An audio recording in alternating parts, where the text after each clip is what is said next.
We can't just wait. Today is a day like no other.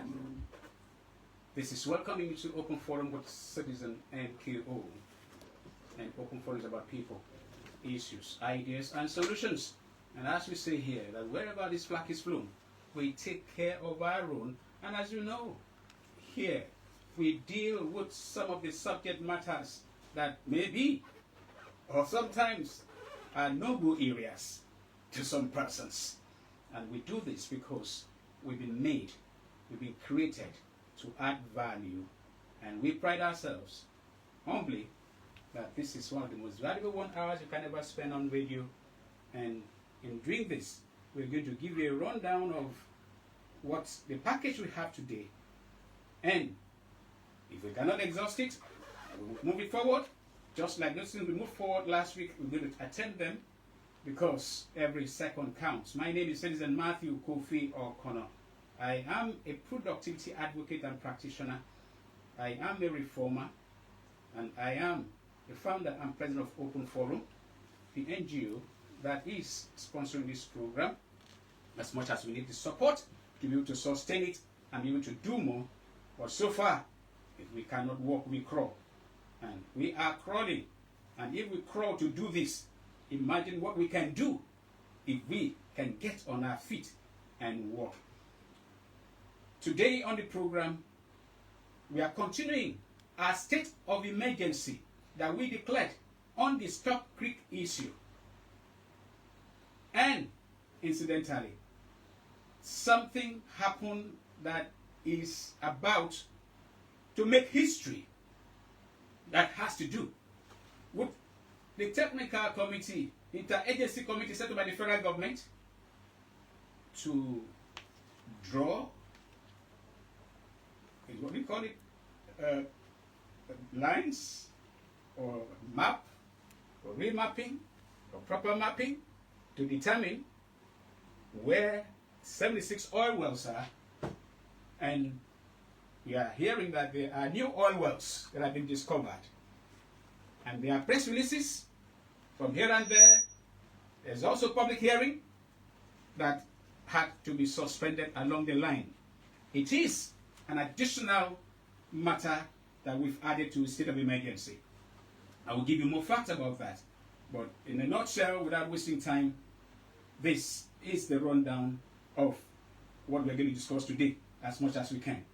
On the special series on Stop Creek Forest Reserve crisis, today is the 4th week. We are looking at the Open Forum press release on Stop Creek Forest Reserve in Broglio and the dangers of indiscriminate and misguided articles and press releases that undermine justice and people-centered resolution of the crisis.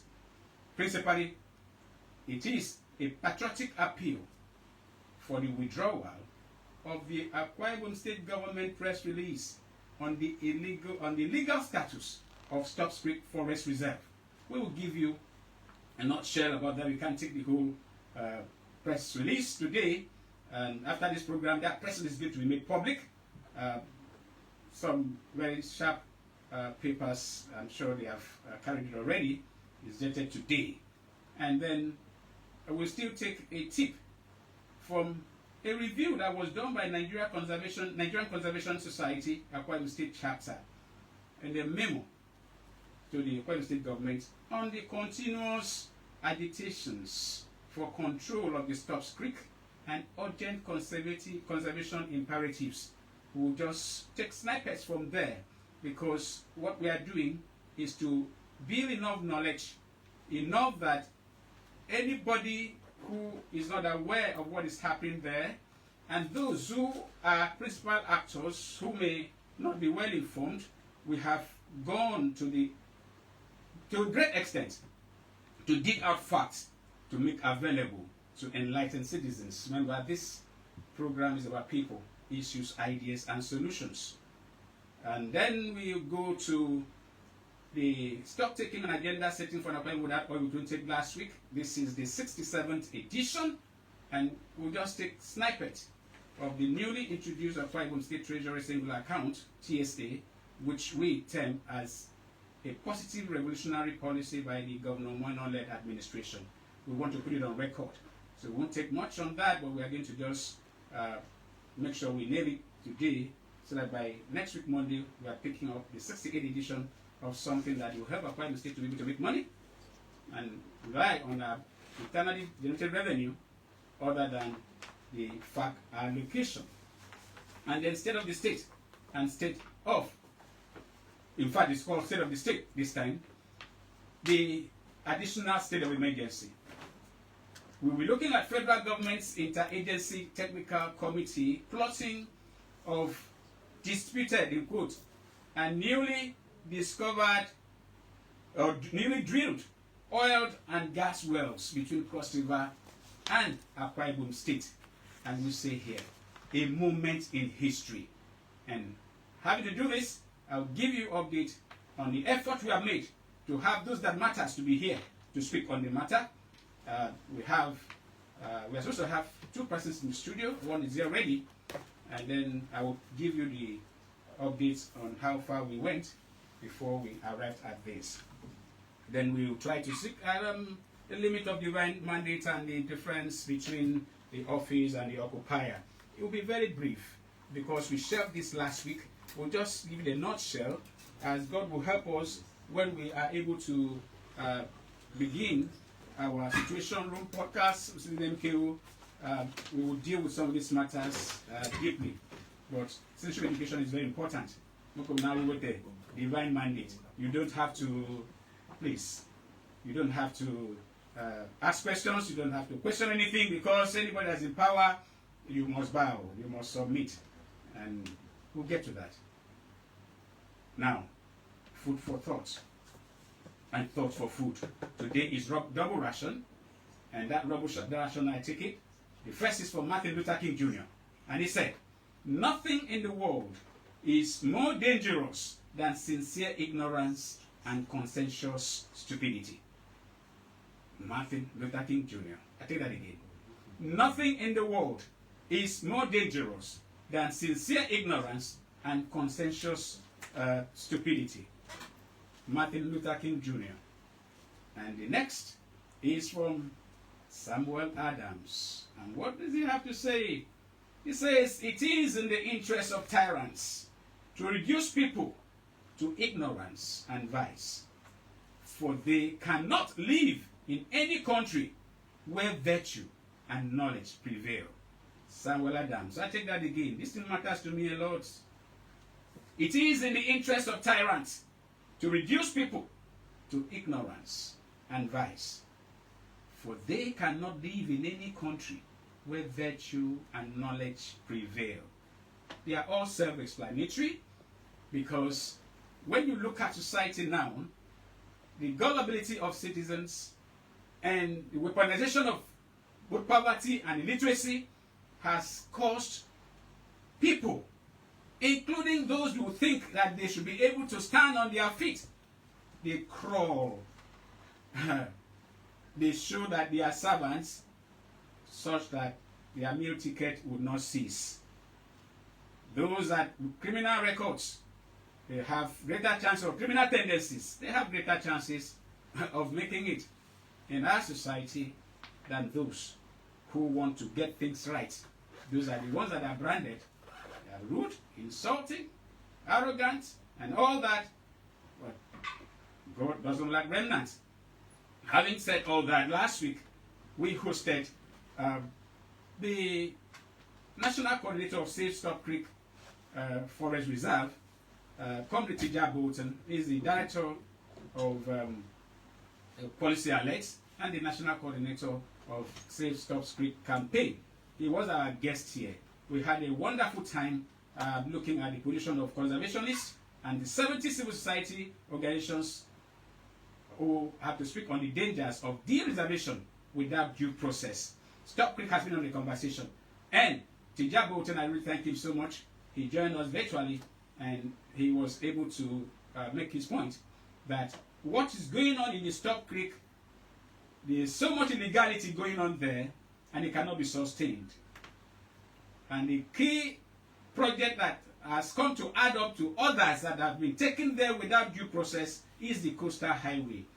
And 70 national NGOs, civil societies came together and said the state government may have to look inward to see how that project can be rerouted, because so far the Stubbs Creek that had a purpose has been invaded so terribly and in very uncoordinated manner, so that that purpose will be defeated.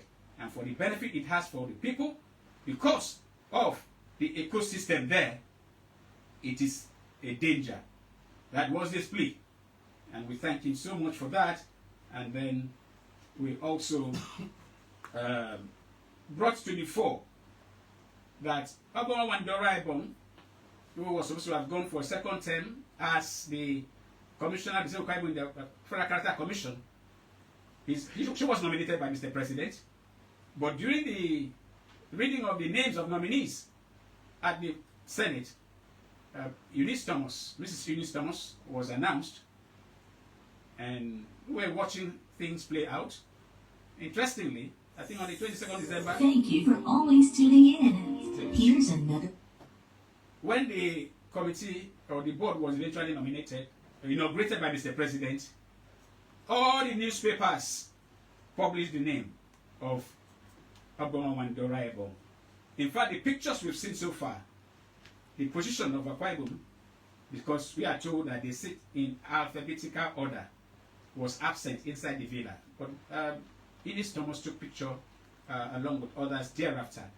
But we have raised the issue that it is something that has never happened in the history of this country.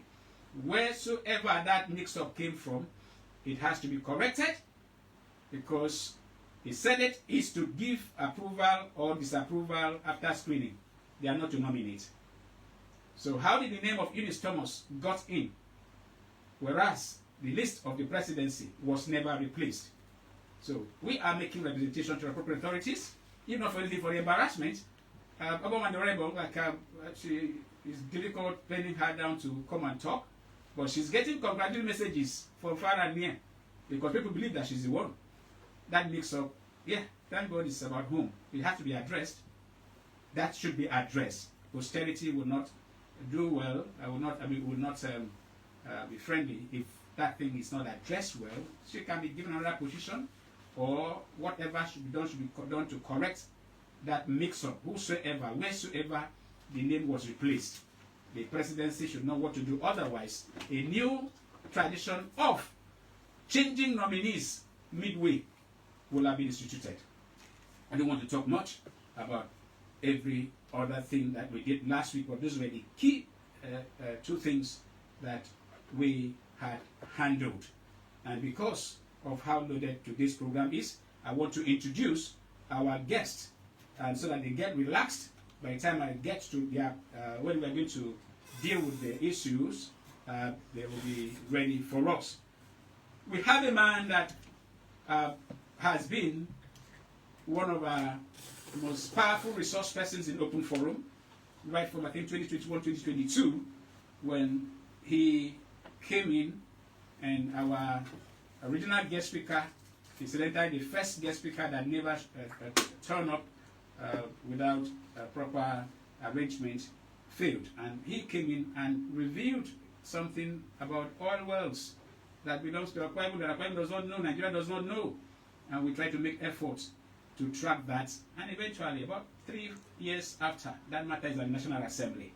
He came here some time ago, last year, and he had to disguise. Today, he's not masking, he's not Lagbaja today. I'm talking about Mr. Godwin Ekpo, Director of Studies / Surveys, Crude Formation and Survey Limited.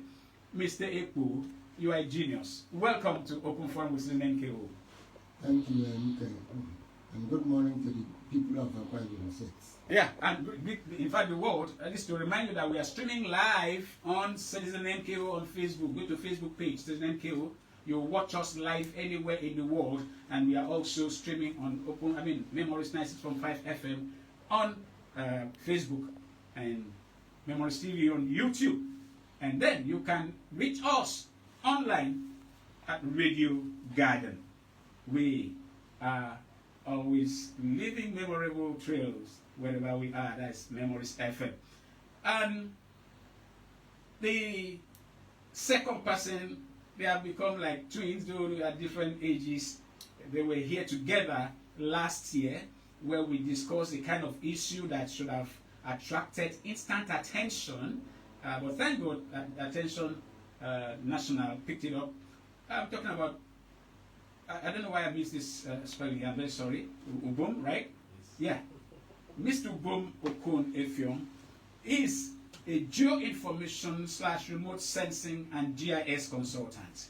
He's an associate member of Nigerian Institution of Surveyors and member African Institution of Remote Sensing of the Environment. You are welcome once again to Open Forum with Season MKO. Thank you very much, Season MKO. It's a pleasure to be here. Good to see you. Thank you. I was getting worried when you didn't arrive on time.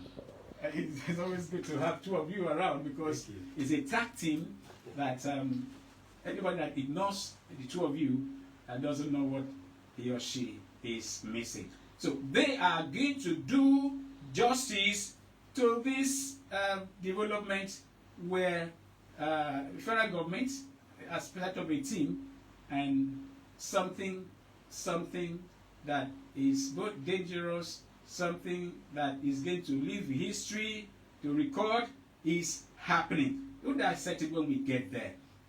But first, let's just settle some outstanding businesses that we had to do, because here we do not joke with social education. Social education and enlightenment, we're talking about limit of divine mandate and the difference between the office and the occupier.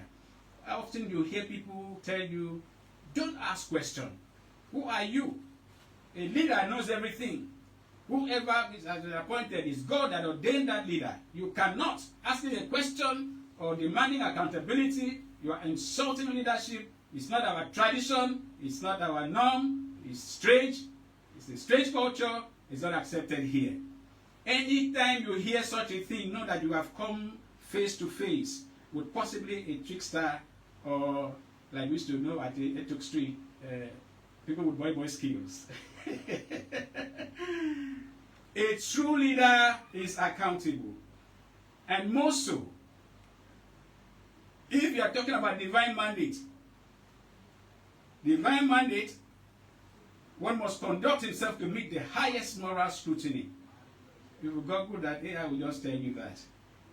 And those that turn insult into moral examination should know that public office is a trust and not a throne. Mandate comes from the people. It doesn't come from heaven. Note that. Don't get me wrong. Mandate comes from people. When it has to do with election, if people do not vote you, if you rig yourself in and tell the world that it is God, you are wrong, because even God himself will not accept. But what happens in under democracy? Anybody that comes to power, we must support that person and make sure the person succeeds. Particularly those who are non-partisan like us, we do not bring down anybody, but we will help anybody to be able to succeed. And it is said that even in religion, leaders are accountable. Prophets, kings, chiefs were questioned. And if you are to ask leaders questions, one of the best things you do is to use the law. There are laws. Quote a law. Cite a conditional provision to ask questions, and that will diffuse the bragging rights that some persons have. It is also important to note that the office is different from the occupier. The office is an institution that is defined by law, duties, limits, and public purposes. The occupier is a temporary human being, very fallible, removable, and accountable. The office does not sin. The person does. The office does not steal. The person can steal. And you know, there's a lot of stealing. So, the occupier who bears moral and legal responsibility, it's not the chair that he sits on. So it is very important. We need to know this. But the challenge that we have is that certain persons have mastered the art of infusing the office and the person together. This is one of the most dangerous things that has happened to humanity. Always try to separate the office from the person. Once the office and the persons are fused, what you find will be a tyrant. You will get more on this when we are able to recommence our podcast. So wherever anybody tells you that he is entitled to do whatever because God has kept him there, or people have kept him there and they are no longer people, they are subjects, let the person know that even in religion, and traditional or religious or whatever, leaders are judged more harshly, not less. Accountability is higher, not suspended from leaders. So anytime you tell a lie, anytime you oppress somebody and you want to be honored, you should be treated as a criminal. You don't have any right to lie and then expect to be respected and claim that it's a divine mandate. That's it on that very important topic, so that those that want to hide behind the office to do evil, we've been sent by God to beam the searchlight, and definitely you won't be able to stand the light. You won't. Impossible. You won't.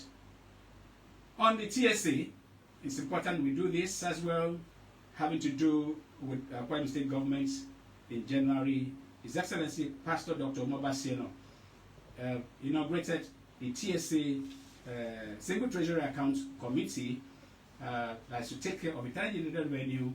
Every of government's revenue now goes to one account, and that is a very massive blow to those who have been making money and spending it, and state government will be funding even agencies that are generating money because there was no accountability. This will also help to settle certain scores, answer certain questions without too much talk. Like we talked about Stop Creek Forest, that lands have been sold to certain investors, and the question people have been asking, how much were this land sold? Have been paid to the treasury? The simple thing would have been, just refer there, oh, in 2015, land was sold to X at this rate, and it was paid into a treasury single account. This is going to answer a lot of questions, but it has also challenges which the state government should be able to work on, having to do with technical things, connectivity, network, and all of that, so that people do not make 520 trips before they are able to make some simple payment for services or for whatever. So we commend His Excellency Pastor Mobasieno. This is our 67th edition of Stop Taking Agenda Setting for Appointment Without Oil. This is undoubtedly going to stir up our IGR, because if some smaller states are having IGRs of 800 and something billion, I think it was Enugu State, their IGR proposal for 2026 is over 800 billion. And you know, Lagos State is doing possibly over 1 trillion now, and we are struggling with 4370 something, which will be the highest ever in history. The richest state in Nigeria, richest state, as you know what it is. We don't want to go into some of the development because the issue that has to do with the Pastor Nika Yusuf, I will address it next week, because today is too loaded, and I will come with a story. Just a snippet is that over 100 years ago, somebody said something that was considered nasty about the Ibibio people in an essay. Ibibio Lakeda. When you talk about Ibibio, Annam, Oron, the mainland Ibibio, we're all together. You will hear the story. You will hear what happened. This other development. I'm not inciting anybody, but I'm going to let you to know certain things that helps people to sit up. And not just that. It will also help to scrutinize the man, the other prophet that is coming from Kenya, which we have heard certain things, read certain things, and it's a wake-up call all the same. I'm not going further than that. So thank you, Pastor Moeno, for the Treasury Single Account. Our Kwara State IGR is going to experience a record-breaking under Pastor Mo Pasi Eno. When it is good, we say it is good. And when it is not good enough, we say so. I want to bring my guest before I will go to the series on the Stops Creek, and because they are eager to come on board. So, welcome once again to Open Forum with MKO. My guests, Mr. Igbo and Mr. Effiong.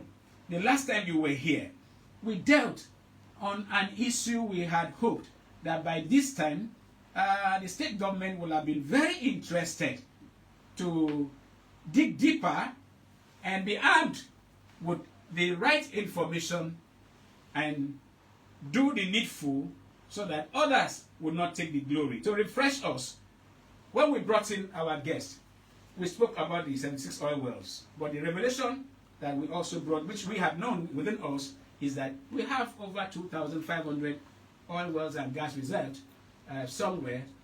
If the oil is not working, it's okay, just leave it like that.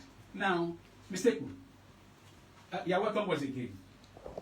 Thank you, MKO. Yeah, I want us to let people know that we have handled something much bigger than what is about to happen. Unfortunately, we are having some mix-up now. Remind us about the Mbo mangrove swamp and it being the richest point on planet Earth. Just remind us briefly and let the people know where we are coming from. Mbo Mangrove Islands. Please speak a little bit because of... Yeah.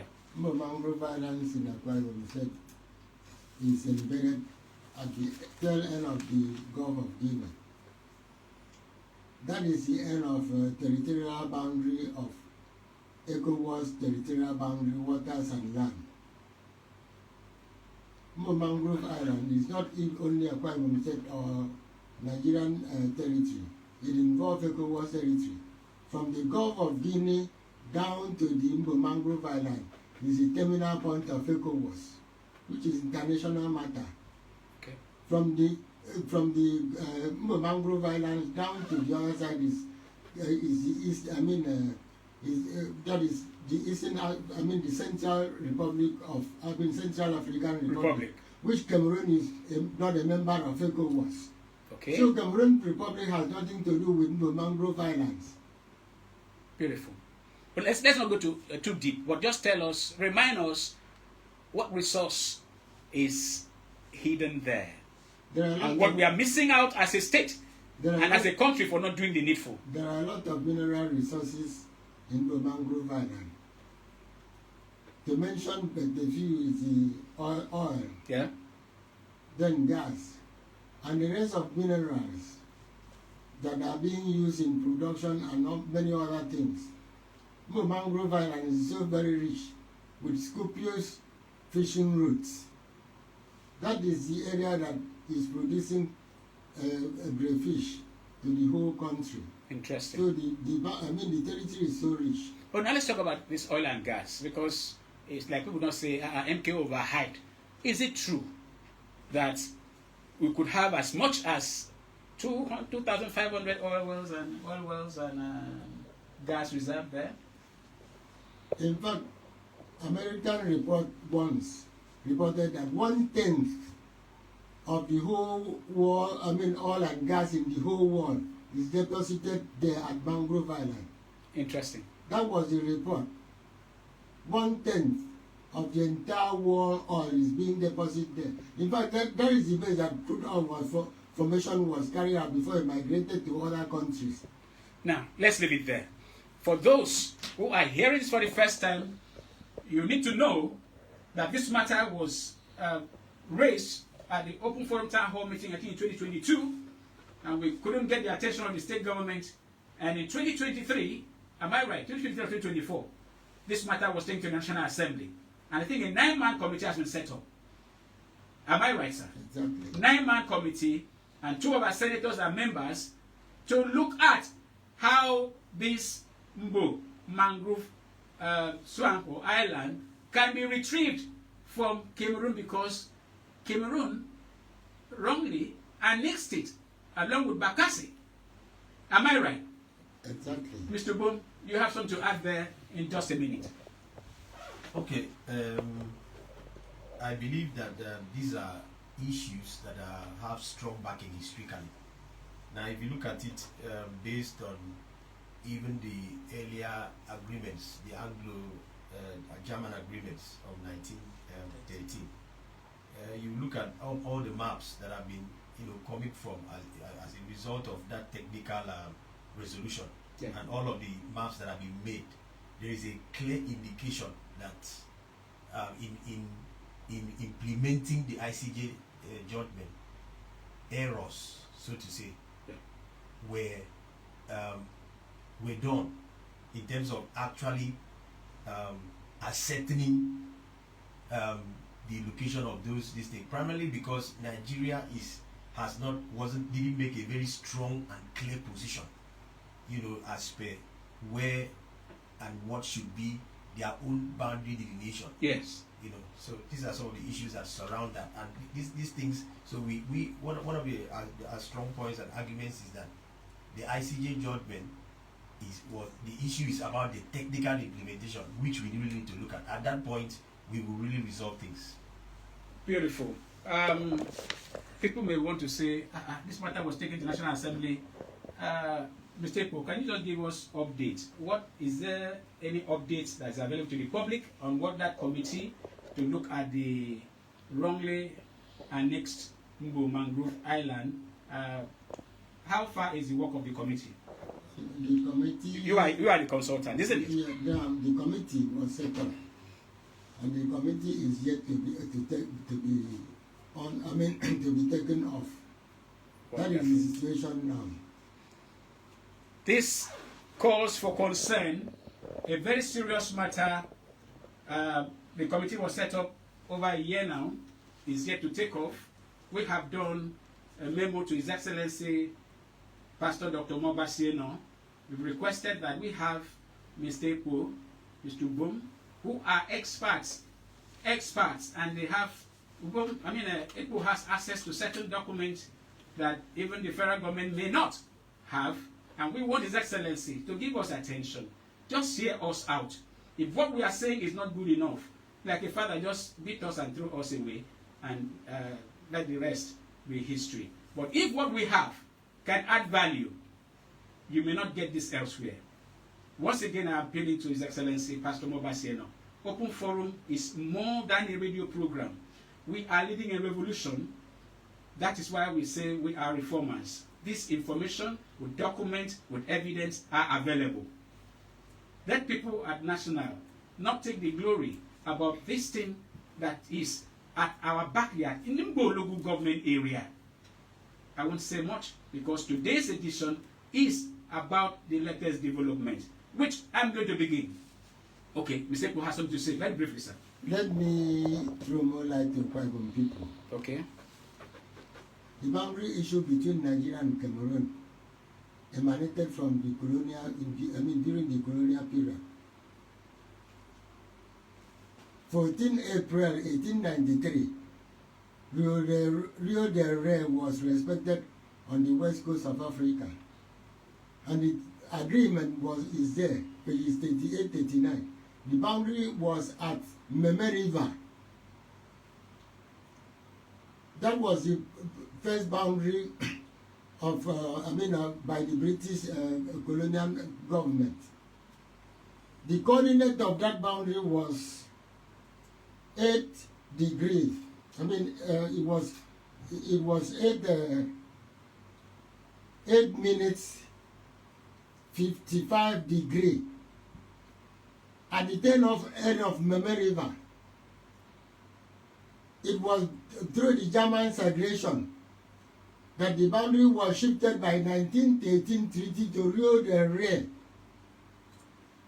at the point of 8:45 degrees. 8:45 minutes, 8.45 degrees. Now, that was the last terminal point of boundary between Nigeria and Cameroon. Okay.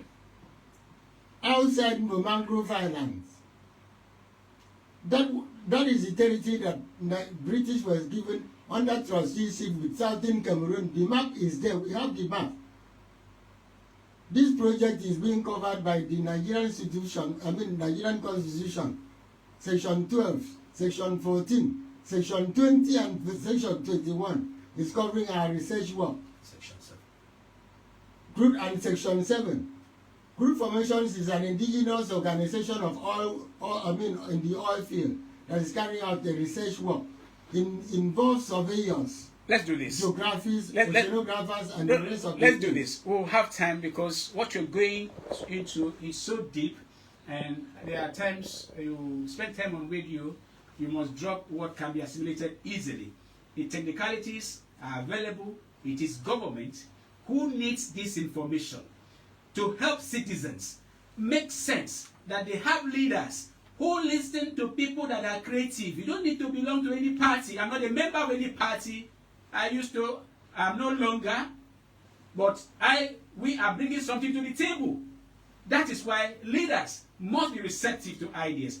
Thank you very much. But I want us to go into the latest development. The ICJ ceded Cameroon, Bakassi, to Cameroon.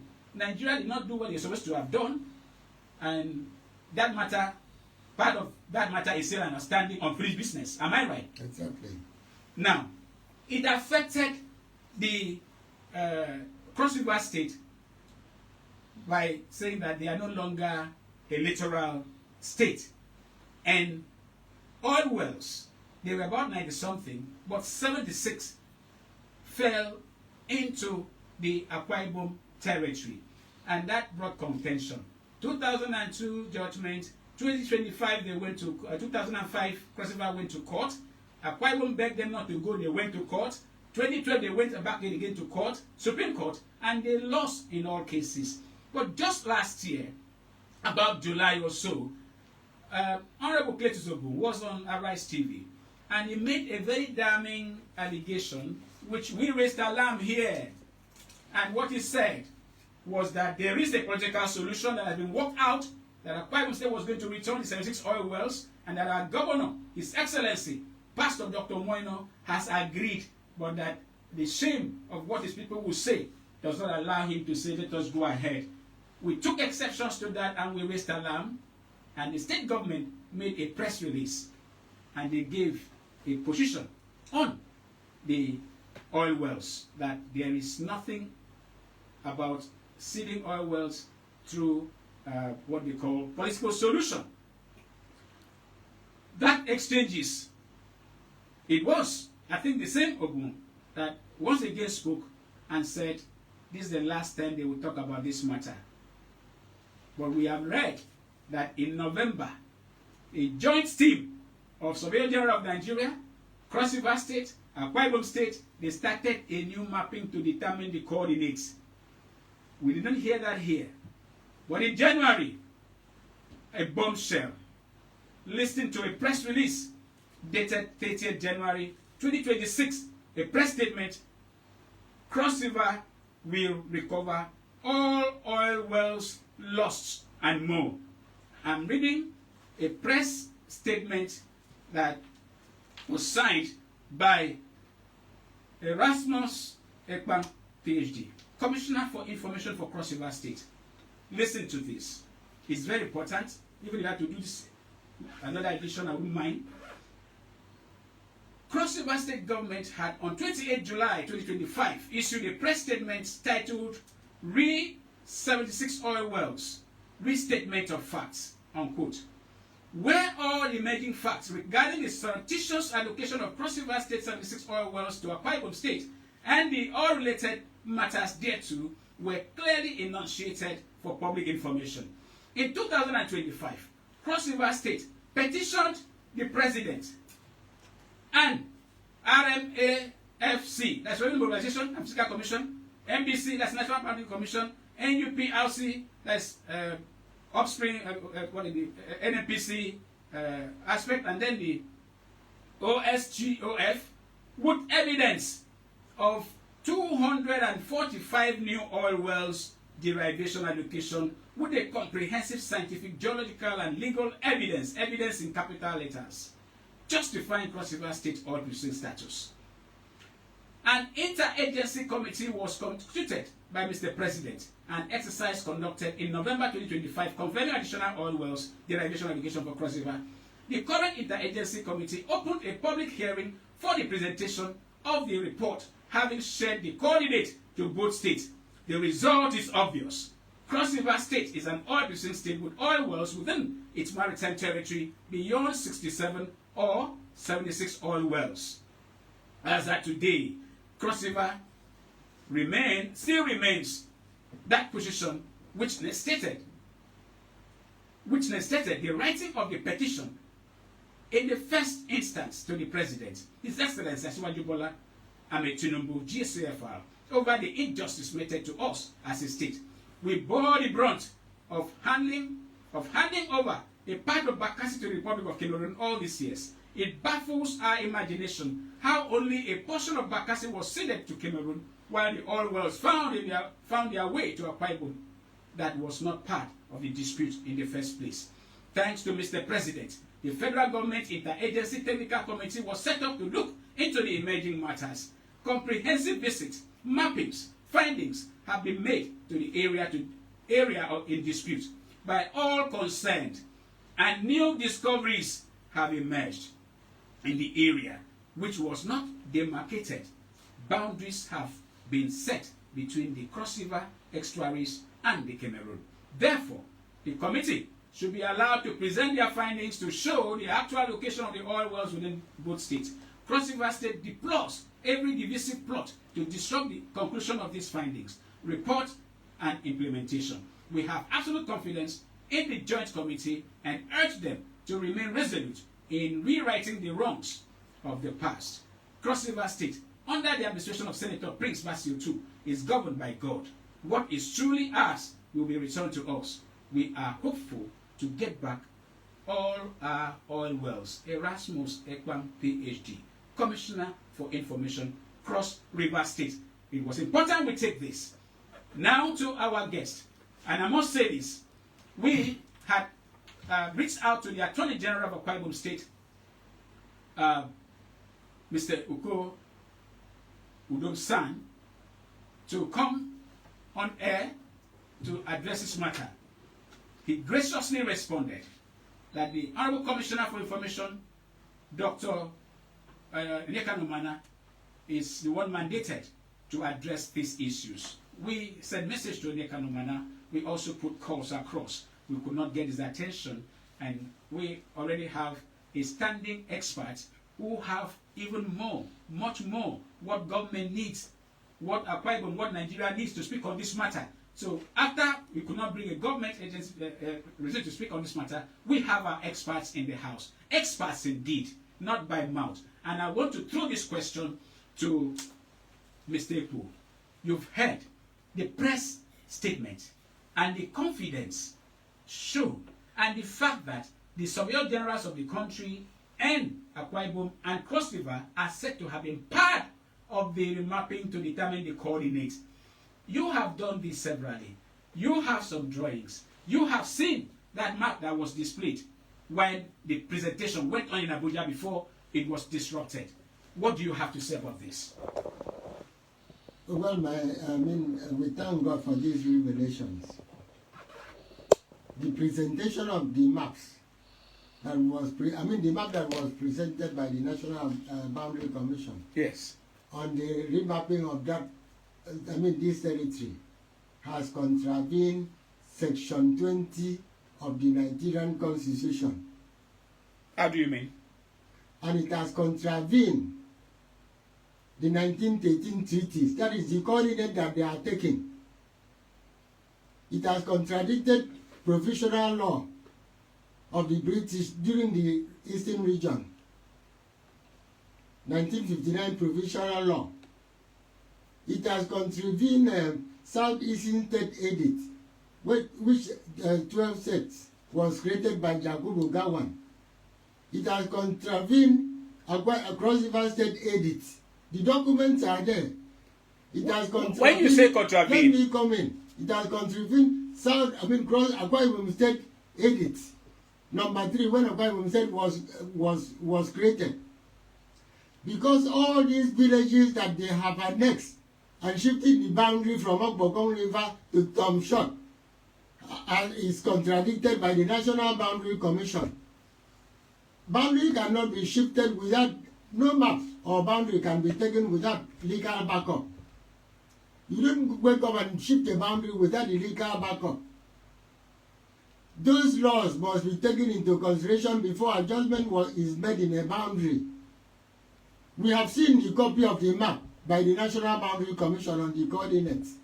It has contravened the creation of the state map, which by Babangida in 1987. Okay, let's leave the contraventions now. Let us address the issues.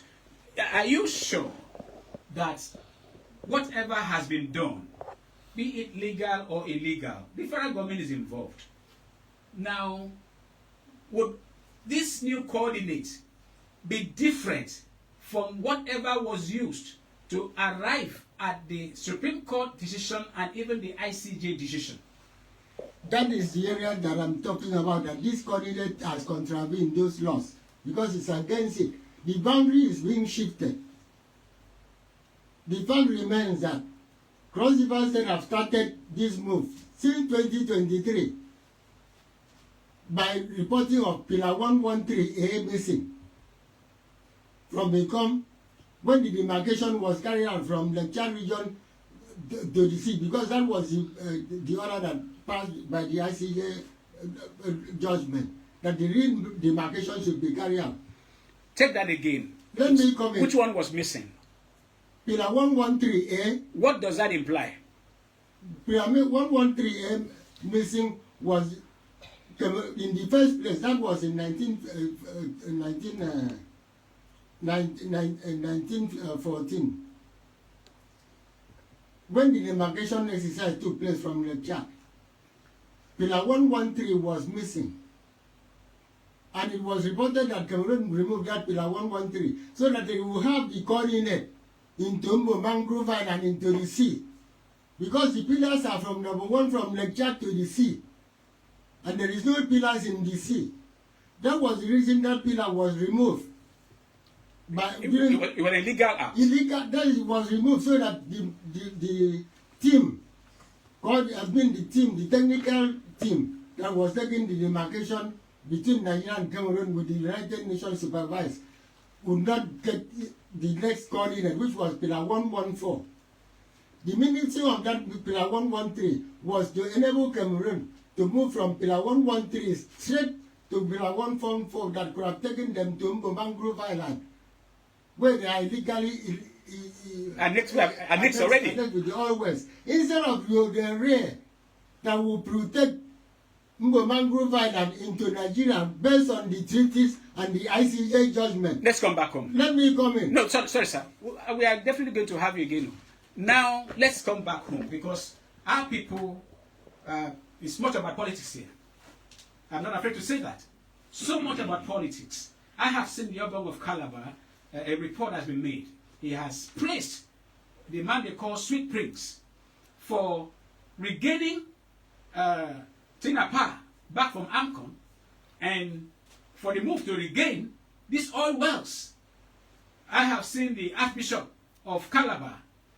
The video is there. I've had the video praising the Sweet Prince, as they call him, the Governor Basio II, for his effort to regain back the lost oil wells. But some of our people are saying that, oh, this new mapping is about the new oil wells. I want to ask you this before I go to Mr. Ekpo. Mr. Ekpo, please stand by for me. There are new oil wells discovered. Is a Kwaibom part of the team that are drilling? I'm not even discovered, drilling. Are they part of the team that is drilling? Or are all these oil wells new oil wells for Cross River, and they are about to add the other 76 to the new 240 something? Now, speak to that so that our people may know if we are playing politics while Cross River State is doing business. Now, this is what is happening. Mr. Ekpo, please get ready. You are coming. In the next 1 minute, I'll come to you. The 76 oil wells and the new one that they mentioned that they have discovered is part of the 76 oil wells that belong to Kwaibom State. That is the beginning of the territory that the other annexation of Mangrove Island, which Cameroon are extracting. Those are the new oil wells in Akwa Ibom State, which the petroleum upstream have not reported in favor to Akwa Ibom State. Repeat that again. The new over 200 oil wells, you said, belongs to Akwa Ibom? It belongs to Akwa Ibom State. Because that is within the territory of Akwa Ibom State. Akwa Ibom State was sharing boundary with Cameroon and not Cross River State in the Atlantic Ocean shores. But Akwa Ibom State have not spoken about discoveries of or drilling of new oil wells. Let me go to Mr. Ekpo. Mr. Fion. Please, you are a geo information, yes. Remote sensing. Yes. Remote sense this for us. Thank you. I believe that what we need to critically look at here is something that in the end goes beyond Akwa Ibom and Cross River to the benefit of Nigeria. Yeah. So we should look at this issue as, at the end of the day, that we are working for to see how we can make Nigeria benefit maximally from its oil resources. Now, when we take our mind off the local scramble, we will look at the larger issue, which Mr. Ekpo is talking about. The larger issue here is that there has been an annexation. Annexation of Akwa Ibom's territories to Bakassi. That's the larger issue. And once we look at it in this manner, we stand to gain more. Now, what should be the solution? Because we have a solution here. Yes. If there are illegalities, yes, let me say this. Yes, sir. The Cross River State people said they don't care about the Supreme Court judgment. The Supreme Court judgment cannot withstand their argument. While we are saying that, Supreme Court judgment is sacrosanct. In fact, some people are saying that this has nothing to do with 76 oil well. That one has been settled. But Cross River State is not saying the same thing. So, if there are illegal annexations, what will be the way out? In 30 seconds. Yes, the way out is a very, very, I would put it, a heavy look at the technical details. Asam said something of interest in his interview, right? Yeah, go ahead. Geographical data does not change. Coordinates do not change. Now, if for every reason you move boundaries, because people can sit down on paper and move boundaries. Yes. Ekpo said something. How do you move a boundary without recourse? Was the interest of the people in that community taken into cognizance? That's right. I mean, you're talking about the Mangrove Islands. All those names in those places, it's on recent that they made a map where they changed the names to Cameroon names. It's on recent where they changed the names of communities in that location. If you look at earlier maps that show that region, Akwa Ibom names. So how did you come about Bakassi? What about the people that have been resident in these places for years? Was there any meeting set up where there was a referendum to kind of bring the people into where do you want to be in the context of this mapping? Where are these your lands? This was never done. Mr. Ekpo, back to you. The federal government, Mr. President is involved in this matter because from what we heard, he expressly gave the approval, yes, go and do this. Are you not worried that politicians can do magic or abracadabra? Are you not worried that political solution may overwhelm justice or judiciary or legal solutions or even common sense? It depends on how the Akwa Ibom State government will play their own role. Akwa Ibom State government. Exactly. It all involves Akwa Ibom State government. What we observe is that Akwa Ibom State government... That's your partition, please. Go ahead. Now, Akwa Ibom State government, Akwa Ibom State government has not been attacking Cross River State. But Cross River State have been attacking Akwa Ibom on this all wells, right from 2019, No, just drop it in 10 seconds because we're really out of time. We need to sign out. Okay, what is going to happen is that group formation, we have a document, we have carried out the mappings. Beautiful. All Akwa Ibom oil wells are captured in the map. Okay, let us leave it there. We hope to bring back either both of them or one of them next because we have a scheduled person to be here. Hopefully if the government spokesperson will be here, we'll bring him alongside and bring back our expert team. This is open forum. What we do is about people. issues, ideas, and solutions. And this is our contribution to humanity. This is our contribution, there's no more time, to help us make sense. We want to appeal. If you are in government, you are hearing us. We are available to help the state. We don't want appointments, but we can help this state. My name is Citizen Matthew Kofi Okono. Next week, we are going to continue this conversation and even much more. Wherever this flag is flown, we take care of our own. See you next.